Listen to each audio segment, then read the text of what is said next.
بسم اللہ الرحمن الرحیم. السلام علیکم. میں صدیق جان اور میں ساتھ موجود ہیں سعد رسول صاحب. سعد صاحب اس سے پہلی ویڈیو میں ہم نے بات کرنی تھی عدلیہ کے والے سے، لیکن ہوا یہ کہ وہ اٹیالہ والی ڈیولپمنٹ ہوگی، پھر ہم نے اس پہ بات کر لی. سعد صاحب آپ نے آج دیکھا کہ chief justice Pakistan justice Yahya Khan Afridi صاحب نے ایک تقریر کی اور بہت لمبی چوڑی تقریر تھی. اور میں آپ کو بتاؤں کہ میں کیونکہ اس آڈیٹوریم میں بیٹھا ہوا تھا اور جو ان کے حامی تھے نا، جو ان کے حامی وکلا تھے، ان کے بھی جو ریئیکشن تھے نا، میں اس پہ بات نہیں کروں گا. اگر وہاں سی سی ٹی وی کیمرے لگے ہوئے تھے نا تو ان کی تقریر پہ حکومت اور اس نظام کے بینیفیشری جو وکلا ہیں، جو پرو جسٹس یحییٰ خان آفریدی صاحب ہیں، ان کے ایکسپریشنز دیکھ لیں، ان کی ہنسی دیکھ لیں. وہ بھی مطلب کہہ رہے تھے کہ یار بس کر دینا بھئی. آپ یہ تاثر دے رہے ہیں کہ آپ نے اپنے ایک سال کی کارکردگی میں 78 اپنی کامیابی گنوا دی، اور آپ نے تاثر یہ دیا کہ ایسا لگا کہ یہ ایک نیا ادارہ بنا ہے اور نئے ادارے کے بننے کے بعد جتنی چیزیں ممکنہ طور پہ کی جاتی ہیں وہ ساری یحییٰ صاحب نے کی. اس سے پہلے تو اور اکیلے تقریباً کر دیں، اکیلے کر دیں، کوئی بھی ساتھ نہیں تھا، اور وہ جو ساری چیزیں تھیں.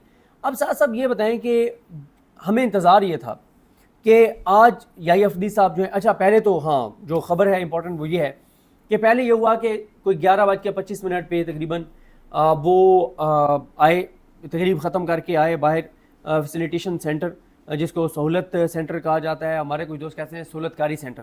ٹھیک ہے، سہولت کاری سینٹر کا وہ افتتاح کرنے آئے تو 4 ججز ساتھ نہیں آئے. منصور علی شاہ صاحب نہیں آئے، منیب اختر صاحب نہیں آئے، اطہر من اللہ صاحب نہیں آئے، اور عائشہ ملک صاحبہ نہیں آئیں. اور انہوں نے اس تقریب کا بائیک آؤٹ کیا، جو ظاہر ہے جو چیف جسٹس نے یہ ایک باہر جو کچھ بنایا ہے.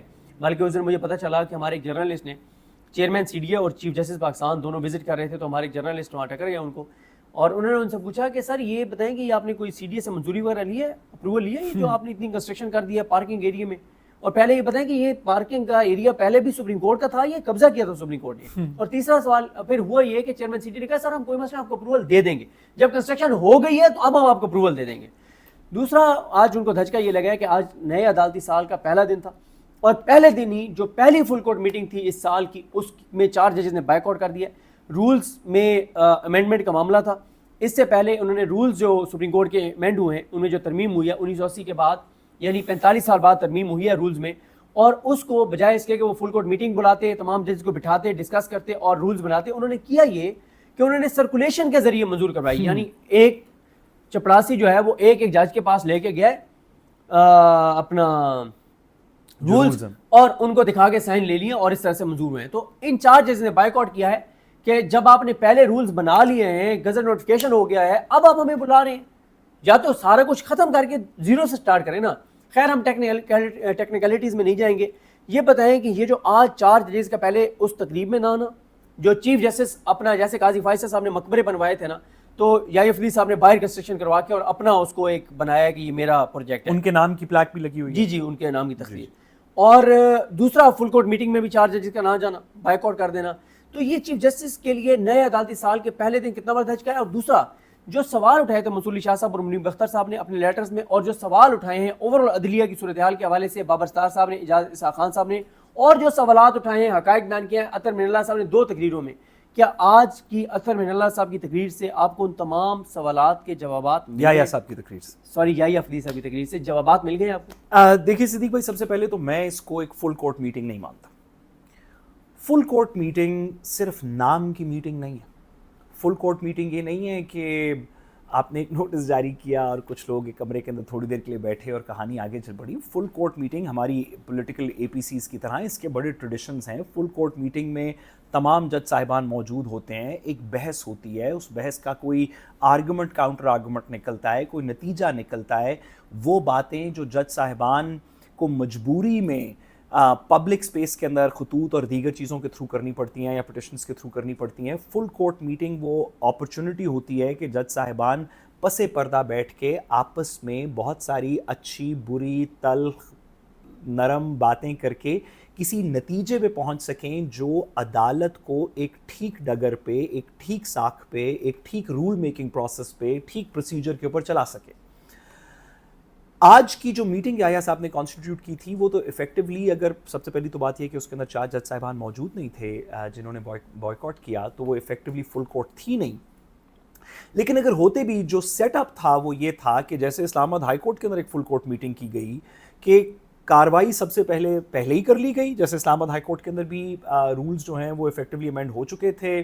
جن کو ایک طرف سے نافذ کر دیا گیا تھا. اسی طرح سپریم کورٹ کے اندر بھی رول شولز جو امینڈ ہو چکے ہیں, جو کارروائی پہلے سے ہو چکی ہے, جو فیصلے پہلے سے ہو چکے ہیں, ان کے اوپر صرف سٹیمپ لگانے کے لیے سب کو اسمبل کرنے کی کوشش کی گئی کہ چلیں جو لوگ نہیں بھی مانیں گے وہ زیادہ سے زیادہ اپنا ڈسینٹ ہی کر سکیں گے نا, وہ کہیں گے جی کہ ہم نے نہیں مانا, اور ایک فیصلہ کر دیا جائے گا کہ 6 4 7 11 مطلب جو بھی آپ کے نمبرز نکلیں گے ڈپینڈنگ آن کہ کتنے لوگ وہاں پہ, اب تو 25 جج صاحبان ہیں ماشاءاللہ, کہ جو ایونچوئل نمبرز نکلیں گے اس کے لحاظ سے ایک امپریشن دیا جائے گا کہ سب جج صاحبان بیٹھے, بڑی تفصیلی بات ہوئی. آپ کو پتہ ہے اس طرف کے لوگ اسی طرح کی بات کرتے ہیں کہ بڑی سحر حاصل گفتگو ہوئی, اور کچھ مانے کچھ نہیں مانے, تو کچھ کا ڈسینٹ ہے کچھ کا نہیں ہے, اور ایک پروسیس کو نارملائز کر دیا جائے گا. میں اس تھیم کے بارے میں واپس آپ سے تھوڑی سی گزارش کروں گا اپنے باقی کے انالیسس کے بعد, کہ میری ناقص رائے میں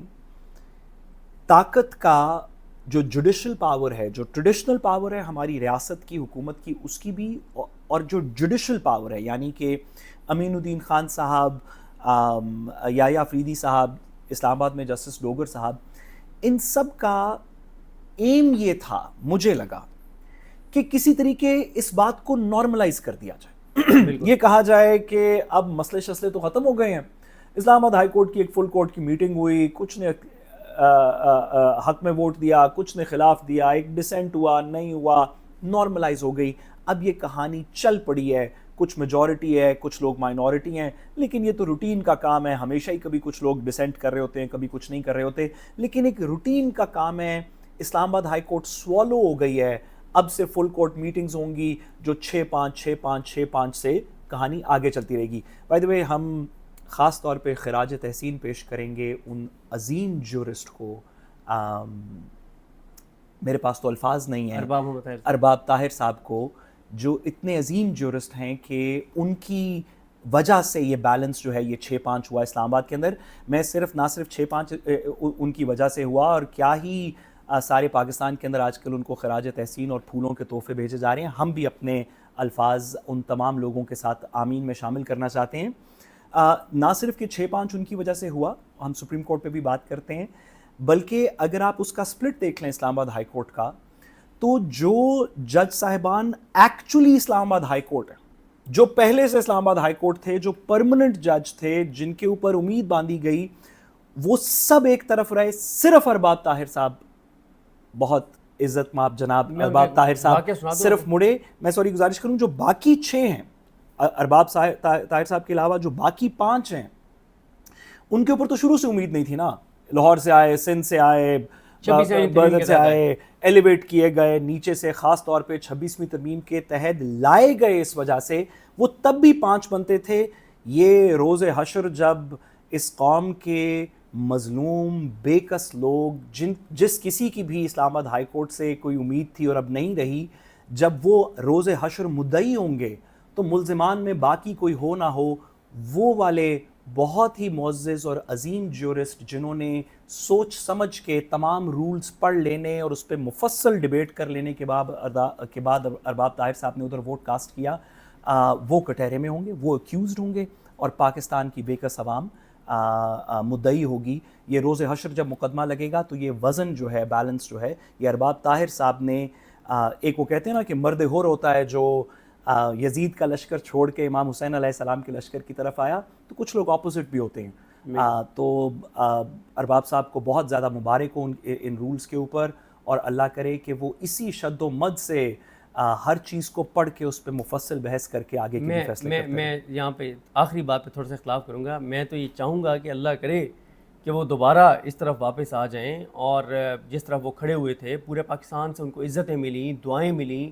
اور اب آپ دیکھیں نا, میں ایک واقعہ آپ کو بتا دوں, میں یہ واقعہ پہلے بھی ایک بار ذکر کر چکا ہوں. میں اس واقعے کا کبھی ذکر نہ کرتا کیونکہ یہ ہمارے دوست اس کا ذکر کر چکے ہیں, تو اس لیے میں کر رہا ہوں. ورنہ اس ملاقات میں اور جتنی باتیں ہوئیں وہ ساری آف دا ریکارڈ تھیں, آج تک میں نے ان کا ذکر نہیں کیا, نہ کرنا چاہیے, چاہے وہ ادھر بھی چلے گئے ہیں, کوئی مسئلہ نہیں ہے. ہوا یہ کہ 14 اگست 2024 کو ہماری ملاقات ہوتی ہے ارباب محمد طاہر صاحب کے ساتھ. محسن تکیانی صاحب ایک اسپیچ کرتے ہیں, ہماری ان سے ملاقات ہوتی ہے, بہت اچھی ملاقات ہوتی ہے. تو ان سے ہم پوچھتے ہیں کہ سر آپ, بڑی بات ہے, آپ ڈٹے ہوئے ہیں, کھڑے ہوئے ہیں, اللہ تعالیٰ آپ کو سلامت رکھے, اللہ تعالیٰ آپ کو استقامت دے, اور آپ کو بڑی عزتیں مل رہی ہیں, محبتیں مل رہی ہیں, دعائیں مل رہی ہیں. تو یہ ساری بات ہم کر رہے تھے, تو انہوں نے ایک واقعہ سنایا. انہوں نے کہا کہ جب وہ بلوچستان میں کوئٹہ میں خودکش حملہ ہوا تھا نا وکلا کے اوپر, تو وہ کہتے ہیں کہ میرے جو رائٹ سائڈ والا وکیل تھا وہ بھی شہید ہو گیا, لیفٹ والا بھی شہید ہو گیا, میں بیمار رہا, میں ایڈمٹ رہا, آئی سی یو میں رہا, اور اللہ تعالیٰ نے مجھے ایک نئی زندگی دی. وہ کہتے ہیں جب میرے ادھر والا بھی شہید ہو گیا, ادھر والا بھی شہید ہو گیا, اور میں بچ گیا, اس دن مجھے اللہ پہ اتنا یقین میرا ہو گیا کہ ہاں یار کوئی ہستی, کوئی ذات ہے کہ وہ بچانے والی ذات مارنے والے سے زیادہ طاقتور ہوتی ہے. تو وہ کہتے ہیں بس اللہ کے اوپر اتنا میرا اعتقاد ہے کہ بس لڑے اس نظام کے ساتھ اور سرنڈر نہیں کریں گے. لیکن پھر وہ انہوں نے سرنڈر کر دی. دیکھیے باتیں کرنی تو بڑی آسان ہے نا, عقیدہ جب تک ٹیسٹ نہ ہو, جب تک زیر خنجر حق کا کلمہ نہ بیان کرنا, اس وقت تک تو سبھی حق کے ساتھ ہے نا. تو یہ تو جب مشکل پڑتی ہے, جب آپ کو پتہ ہو کہ حق بولنے, حق بات, سچ بات کرنے کی آپ کو کوئی کانسیکوینسز ہو سکتے ہیں, یہی تو ہمارا افیکٹو بات ہے. جب تک یہی تو عقیدے کا ٹیسٹ ہے. جب تک اسلام آباد ہائی کورٹ کے اندر تمام جج صاحبان ایک طرف تھے اور ارباب صاحب بھی ساتھ چل رہے تھے اور لوگوں نے ان کو بڑی عزت دی, اور ہم تو آج بھی عزت مآب جناب اگر آپ کہیں گے تو حضرت اور دیگر چیزیں بھی ہم استعمال کرنے کو میں تو تیار ہوں. لیکن اس پہ لوگ جو آپ کے ساتھ کمنٹس میں کریں گے, نہیں میں معذرت میں تو اس میں جینوئنلی عزت دینا چاہتا ہوں. میرے ذہن میں جتنے بھی الفاظ آ رہے ہیں وہ عزت والے, وہ میں بیان نہیں کر سکتا, تو میں اس لیے آپ کی اجازت سے عزت مآبی جناب جسٹس صاحب کو اسی طرح مخاطب کرنا چاہتا ہوں. دیکھیے گزارش یہ ہے کہ جب تک اسلام آباد ہائی کورٹ بھی ساتھ چل رہی تھی اور ابھی 26ویں ترمیم بھی نہیں ہوئی تھی اور آپ کو لگ رہا تھا کہ اس کے اندر ہوا ہے, تو آپ بھی چل رہے تھے. جیسے ہی زیر خنجر حق کلمہ بیان کرنے کی بات آئی تو آپ نے سوچا کہ وہ خنجر والے تو پھر جیت جائیں گے اور ہم تو, اور آپ نے نہ صرف کہ چلیں اپنے ساتھ تو آپ جو بھی کریں سو کریں, بڑا اچھا کیا. آپ کا حساب یہ قوم اور عوام اور انشاءاللہ آخرت میں تو جو ہوگا سو ہوگا.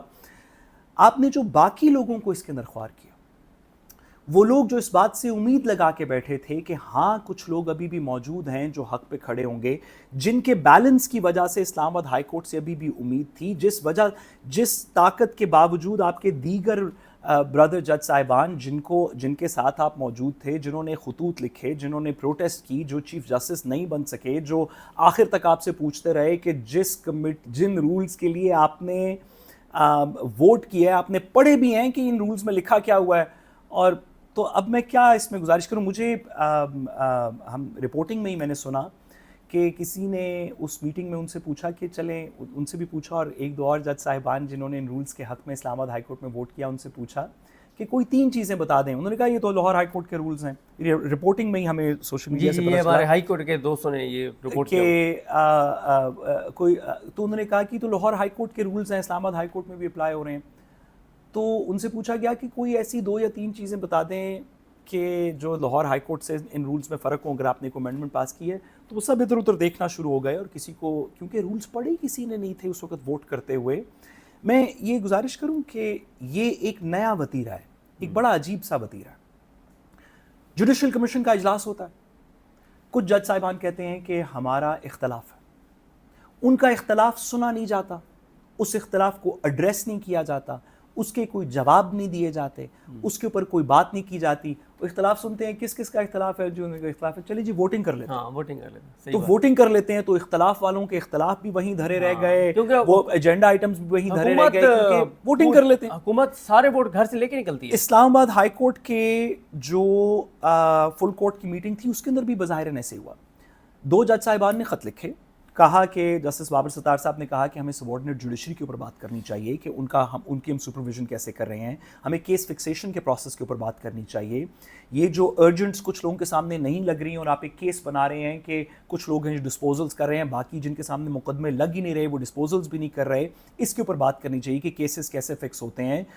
جو آپ نے جونیئر ججز کو کمیٹیز میں ڈالا ہوا ہے اس پہ بات ہونی چاہیے کہ کیا کرائٹیریا ہے. یہ جو آپ نے ایک انسپوکن ECL لسٹ بنا دی ہے ججز کی, اس پہ بات ہونی چاہیے. جو یہ پوائنٹس جج صاحب نے جو ریز کیے اپنے خط میں, اور جسٹس صاحب اور جسٹس سردار نے بھی ریز کیے, ان کے اوپر کوئی بات نہیں ہوئی. ووٹنگ کر لیتے ہیں. تو جب ووٹنگ کر لیتے ہیں اور آپ کوئی جوڈیشل چیز ایڈریس نہیں کریں گے, جوڈیشل کمیشن میں بھی یہی ہوا, اسلام آباد ہائی کورٹ کے اندر بھی یہی ہوا, اور آج اگر سپریم کورٹ میں فل کورٹ ریفرنس میں وہ 4 جج صاحبان چلے بھی جاتے تو جتنے بھی آئین و قواعد ان کے سامنے تھے، جو بھی وہ آئینی بات کر رہے ہوتے، جسٹس منصور علی شاہ صاحب کے خط کے اندر بھی اگر آپ دیکھیں تو پروسیجرز کمیٹی کے اندر کے فیصلوں کا کیا کیا انہوں نے بات کی، یہ سپریم کورٹ کے رول سرکولیشن سے کیسے پاس ہوئے. ہم اس میں ٹیکنیکل میں اس لیے نہیں زیادہ ہو رہا کیونکہ ہمارے سننے والے تھوڑے قانونی بات کو کہ سپریم کورٹ کے رولز کیسے امینڈ کیا آپ نے سرکولیشن کے تحت، ڈسینٹ کی پالیسی، ڈسینٹ پبلش کیسے ہوگا اس کی پالیسی کے اوپر کیا بات کی، 26ویں ترمیم کا مقدمہ کیوں نہیں سنا، ججز کو آپ نے ایک سافٹ ECL پہ کیسے ڈالا. ان میں سے کسی بات کے بھی جواب نہیں آیا. اگر وہ موجود بھی ہوتے تو کہتے چلیں ووٹ کر لیتے ہیں، اور جب ووٹ کرتے تو وہی کہانی ہوتی جو جوڈیشل کمیشن میں تھی، جب ووٹ کرتے تو وہی کہانی ہوتی جو اسلام آباد ہائی کورٹ کے فل کورٹ میں بھی تھی. یہ ایک بڑی عجیب سی بات ہے. ہم آئے دن مقدمات فائل کرتے ہیں یا کرتے تھے، اب 26ویں ترمیم کے بعد تو اس طرح نہیں ہے، ہم آئے دن مقدمات فائل کرتے تھے کہ PTA نے، پولیس نے، پیمرا نے، نیپرا نے، اوگرا نے، کسی حکومتی ادارے نے بغیر ڈسکشن کیے بس ایک فیصلہ صادر کر دیا. کدھر ہے ڈسکشن، اسپیکنگ آرڈر کدھر ہے، ریزنز کدھر ہیں، اس کے اوپر بہت ساری، اس کے اوپر ہزاروں کے تعداد میں ججمنٹس ہیں. وہ فورم جس کے پاس آپ جا سکتے ہیں، وہ جج صاحبان، وہ عدالت جن کے پاس آپ جاتے ہیں کہ یہ ایڈمنسٹریشن والے کوئی منطق کا فیصلہ نہیں کر رہے، میرے آبجیکشنز کو ایڈریس نہیں کر رہے، کوئی ریزنڈ بات نہیں کر رہے، اگر وہ خود بھی اس طرح نہیں کریں گے. وہ مجھے کسی دوست نے کہا کہ ایک چیز بڑی اچھی ہوئی ہے اس 26ویں ترمیم اور اس کے بعد کی تمام کارروائی پہ. تو میں نے کہا کیا ہوا؟ انہوں نے کہا جج صاحبان کو پتہ چل گیا کہ اس ملک میں انصاف لینا کتنا مشکل کام ہے. صحیح بات. تو وہ جج صاحبان جو درست سمت میں کھڑے ہیں، ان کو یہ احساس ہوا کہ اس ملک میں انصاف لینا کتنا مشکل کام ہے کسی بھی شخص کے لیے جو طاقت کی دوسری سائڈ پہ ہو. لیکن میں سوری، ہم ٹیکنیکلٹیز میں تھوڑا پڑ گئے آپ کی اجازت سے. دیکھیں، میری ناقص سی رائے میں اس سے کوئی فرق نہیں پڑتا کہ اسلام آباد ہائی کورٹ کے رولز میں کیا لکھا، اس سے کوئی فرق نہیں پڑتا. اگر بہت اچھے رولز ہوتے تو بھی عدالت ویسے ہی چلنی تھی جیسے حکم صادر ہوتا. بالکل بھائی قانون میں لا ریفارمز آرڈیننس 1972 کے اندر قانون کی شک ہے، سپریم کورٹ کی ججمنٹس ہیں کہ سنگل بینچ کے انٹرم فیصلے کو، جب سنگل بینچ ہائی کورٹ کا انٹرم فیصلہ کرتا ہے، اس کو ڈویژن بینچ انڈو نہیں کر سکتا، سپریم کورٹ جانا پڑتا ہے. اسلام آباد ہائی کورٹ میں سنگل بینچ کے فیصلے، انٹرم فیصلوں کو ڈویژن بینچ سسپینڈ کر رہا ہے. قانون کی لکھی ہوئی بات نہیں مان رہے. سپریم کورٹ کے 13 ممبر ججمنٹ کی بات لکھی ہوئی نہیں مانی. آئین کے اندر 90 دن میں 30 دن میں الیکشن کرانے کی بات نہیں مانی. تو اس سے کوئی فرق نہیں پڑتا کہ سپریم کورٹ کے رولز میں کیا لکھے، اس سے کوئی فرق نہیں پڑتا. آپ نے سپریم کورٹ بھی ویسے ہی چلانی ہے جیسے چلانی تھی، بالکل اسلام آباد ہائی کورٹ بھی ویسے ہی چلانی ہے جیسے چلانی تھی. یہ ایکچوئل یہ بات نہیں ہے. بات یہ ہے کہ امید یہ کی جا رہی تھی طاقت کی طرف سے کہ ہم اسلام آباد ہائی کورٹ کا ایک فل کورٹ کا اجلاس بلائیں گے، اس میں لوگ کچھ بیٹھیں گے، وہ ہاں نہ کریں گے، ہم کہیں گے بزنس ایز یوزول. اب تو ایسے ہی ہے جی، اسلام آباد ہائی کورٹ کا دیکھیں جی، فل کورٹ کا اجلاس بھی ہوا، ہم نے سب کی باتیں بھی سنی، انہوں نے اپنے اپنے خط بھی لکھ دیے، اس کے بعد ووٹنگ ہوئی اور ہم آگے چل پڑے. یعنی کہ آپ نے سوالو کر لی اسلام آباد ہائی کورٹ، لیجیٹمیٹ کر دی اس پروسیس کو. یہی آبجیکٹو تھا سپریم کورٹ کے اندر بھی کہ نیا جوڈیشل سال ہوا ہے، چیف جسٹس صاحب ایک تقریر کریں گے جس میں سچ تو نہیں کہہ سکتے، جس میں وہ کچھ باتیں کریں گے، وہ 1-2 کمروں کا افتتاح کریں گے، اس کے بعد ایک میٹنگ ہوگی جس میں کچھ لوگ کہہ رہے ہیں کہ ہماری کچھ خواہش ہے، ووٹنگ ہو جائے گی، ووٹنگ کے بعد وہی نتیجہ نکلے گا، جو لکھ رکھا ہے وہی فیصلہ سنانے والا نتیجہ نکلے گا. تو ایک نارملائز ہو جائے گی بات کہ ہاں کچھ لوگ نہیں خوش، کچھ لوگ سپریم کورٹ میں نہیں خوش، کچھ لوگ اسلام آباد میں خوش نہیں، لیکن یہی اصول ہے، اسی طرح چلتا ہے. مجھے لگا کہ یہ آبجیکٹو حکومت اور طاقت اچیو نہیں کر سکی. دیکھیں رولز تو وہ جو بھی رولز اچھے بنتے برے بنتے، انہوں نے عدالت ویسے ہی چلانی ہے جیسے چلانی ہے. اس سے کوئی فرق نہیں پڑتا کہ رولز اسلام آباد ہائی کورٹ میں کیا لکھے ہیں، سپریم کورٹ میں کیا لکھے ہیں، آئین میں لکھا ہوا کیا ہے، اس سے فرق نہیں پڑ رہا، تو رولز میں لکھے سے کیا فرق پڑے گا. صحیح بات ہے. تو یہ ارریلیونٹ ہے ابھی کے تناظر میں کہ رولز میں یا ڈیسیژنز میں کیا ہو رہا ہے. اٹیمپٹ یہ تھی طاقت کی کہ اسلام آباد ہائی کورٹ بھی اور سپریم کورٹ بھی یہ دکھایا جائے گا کہ بزنس ایز یوزول ہے. کچھ حق میں ہیں، کچھ خلاف ہیں، کچھ ڈسینٹ کر رہے ہیں، کچھ میجورٹی میں ہیں، لیکن اب کہانی چل پڑی. اب یہ 26ویں ترمیم ہے اور یہاں سے آگے ایسے ہی نظام چلے گا. مجھے لگا کہ بابر ستار صاحب کے خط نے اور جسٹس سردار کے خط نے، جسٹس اطہر منیلا کی کی تقاریر نے، جسٹس منصور علی شاہ صاحب کے خط نے، منیب اختر صاحب کا خط، جو منیب اختر صاحب کا خط، ان سب چیزوں نے جو یہ مجبور کیا آپ کو مجھے اس پہ بات کرنے کے لیے، اس وقت ٹویٹر سارا، سوشل میڈیا سارا بھرا ہے اس پہ بات کرنے کے لیے، وہ جو بزنس ایز یوزول کی بات تھی کہ بس سوالو ہو گئی سپریم کورٹ، اب نہیں کچھ نکلے گا، اب بس تدفین پڑھیں اور کل پڑھیں اور آگے چلیں، میرا خیال ہے کہ اس بات کو ٹھیس پہنچی ہے۔ بالکل آبجیکٹو رول پاس کروانا نہیں تھا، آپ نے کوئی رول بھی نہیں بنایا ہوا تو بھی آپ اپنی مرضی کر رہے ہیں، آئین میں لکھی ہوئی چیزوں پہ آپ اپنی مرضی کر رہے ہیں، عدالت کے فیصلوں کو نہ مان کے بھی آپ اپنی مرضی کر رہے ہیں، اس لیے یہ ریلیونٹ نہیں ہے کہ ڈیسیژنز کیا ہوئے، ریلیونٹ یہ ہے کہ عدالت نے، ہائی کورٹ نے اپنی فل کورٹ میٹنگ میں اور سپریم کورٹ نے اس جوڈیشل کانفرنس اور فل کورٹ میٹنگ کے اندر یہ شو کرنا تھا کہ بس سب چل پڑی ہے کہانی، اور اس بات میں وہ ناکام ہوئے۔ اور ہمیں آج بڑی عجیب سی بات ہے کہ ایک ایسی جوڈیشل کانفرنس تھی جس میں اٹارنی جنرل نے کیا کہا، کسی کو کوئی نہیں، ایک چیز ہے نا، انہوں نے چیف جسٹس صاحب کی تعریفیں کی اور چیف جسٹس صاحب نے حکومت کی تعریفیں کی ہیں۔ یوٹیوب کے بھی کچھ آداب ہونے چاہیے، صحیح ہے، ٹھیک ہے ہم پیمرا کی جورسڈکشن میں نہیں ہیں تو گالی گلوچ اگر یوٹیوب پہ ہو جائے تو، لیکن کچھ آداب ہونے چاہیے۔ لیکن حیرت کی بات ہے کہ اس طرح کے لوگوں نے آج جوڈیشل پالیسیز کے اوپر بات کی جن کے اپنے ہاتھ اس خون میں لتھ پتھ ہیں جو اس جوڈیشری کا خون ہے، جو اس عوام میں، جو اس ملک میں انصاف کا خون ہے، جس خنجر نے، جن ہاتھوں نے وہ خون کیا، خواہ وہ جج ہوں یا اٹارنی جنرل ہوں یا کوئی اور ہوں، وہ جوڈیشل کانفرنسز اور ان طرح کی چیزوں پہ بات کریں۔ استغفار پڑھنے کا وقت ہے اس طرح کے لوگوں کے خلاف بھی اور اس طرح کے لوگوں کے لیے بھی۔ لیکن مجھے ان پچھلے 3 4 5 دن کی پروسیڈنگ سے جو اسلام آباد ہائی کورٹ میں ہوئی اور آج جو سپریم کورٹ میں ہوئی، ان سے یہ امید پیدا ہوئی کہ وہ جو ہم سب کو لگتا تھا کہ اب بند ہو گئی، اب ختم ہوگی، اب عدالتوں پہ کوئی بات نہیں کرے گا، کوئی نہیں سنے گا، کوئی اس میں رمق نہیں ہے، کوئی اس میں امید نہیں ہے مزید بہتری کی، پچھلے 2-3 دن سے یہ نظر آیا کہ آج بھی ذرا نم ہو تو یہ مٹی بڑی زرخیز ہے ساکی، کہ آج بھی جب جج صاحبان کچھ بات کرتے ہیں، کچھ ڈسینٹ کرتے ہیں تو ایک دفعہ پھر ایک لہر سی دوڑ جاتی ہے بہت سارے لوگوں میں کہ شاید ان میں سے کچھ نکلے۔ ہم نہیں کہہ رہے کہ اس میں سے ضرور کچھ نکلے گا کیونکہ یہ شعر آئے کافی دفعہ ہو چکا ہے، لیکن یہ رمق ابھی باقی ہے۔ یہی وہ بات ہے جس کو نظام یہ چاہتا تھا کہ دکھائے کہ اب یہ رمق تک باقی نہیں ہے، اب یہ ختم ہو گئی کہانی، لیکن پچھلے 48 گھنٹوں نے دکھایا ہے کہ ابھی بھی اس میں شدت۔ بالکل ایسا ہی ہے، آپ نے بالکل اینڈ میں زبردست بات کی ہے کہ دوبارہ سپریم کورٹ لائم لائٹ میں ہے اور ججز نے بات کرنا شروع کی ہے۔ باقی بھی کچھ پہلو ہیں، ان ساری چیزوں کے ان پہ نیکسٹ ویڈیوز میں بات کریں گے۔ ہم اپنی دعاؤں میں یاد رکھیں۔ اللہ حافظ۔